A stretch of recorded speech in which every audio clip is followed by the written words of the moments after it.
Anybody who is related to any incident involving this Amber thing is considered an Amber. So that's why I say, coming back to that issue, that every Anglophone seems to be an Ambazonian. Okay, but what is the situation back there in the Northwest? You're coming from there? Since I am moving, I always find out information about what is happening. The latest information I'm receiving is that the kidnappings have been upgraded in town. They are using not motorcycles again, but cars. Okay. And that the situation is becoming more precarious for anybody.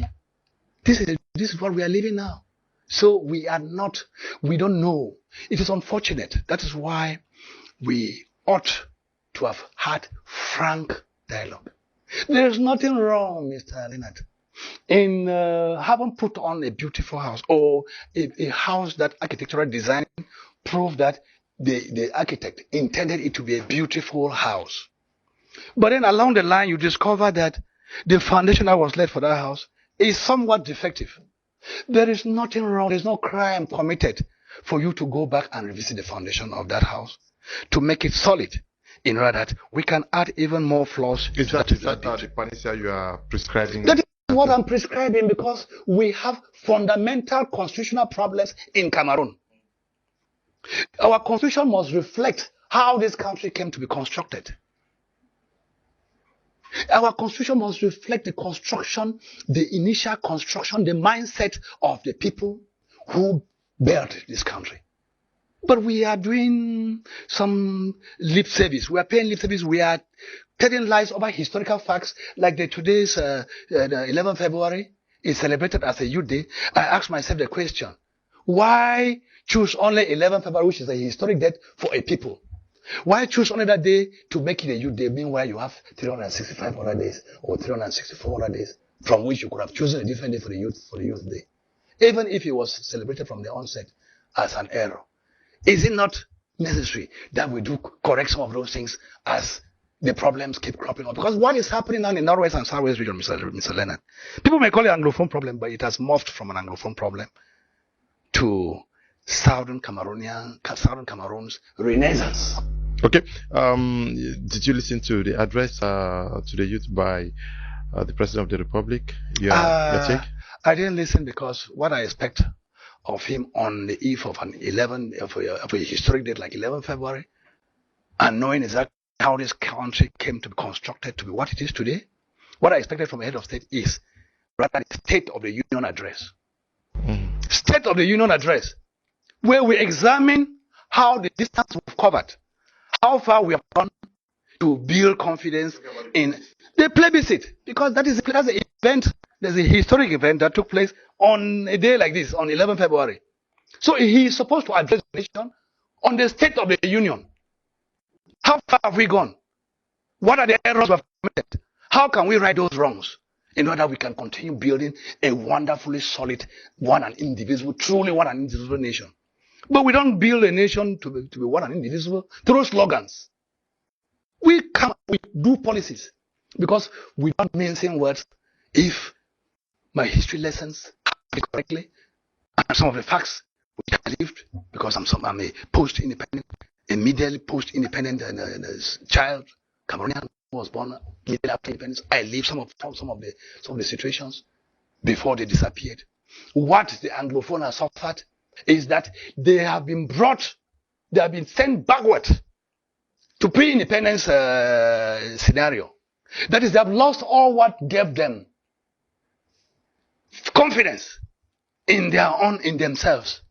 These are people who have had, I ask questions. There are a list of questions which I have filed at the Senate Secretariat for transmission to the relevant ministries to ask whether the Tico WAF that was there yesterday, saving Southern Cameroons, whereby banana was shipped to England.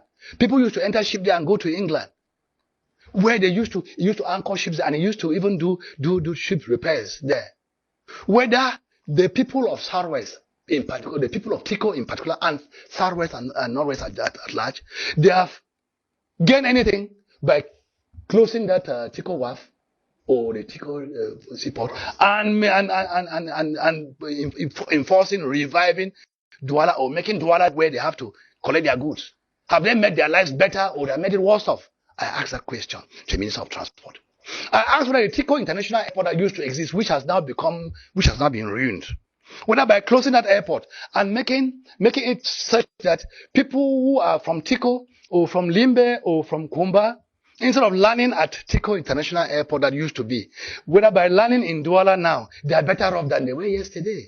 Whether power come that used to generate electricity at Yoke, whether by dismantling the electricity installations there at Yoke Dam, at Moyoka there, and transferring it somewhere else, and killing that electricity supply, even for the Moyoka community alone, whether they have made a ban in Moyoka better off than it would have been with the amount of watts that could be generated there and could take care of their local needs.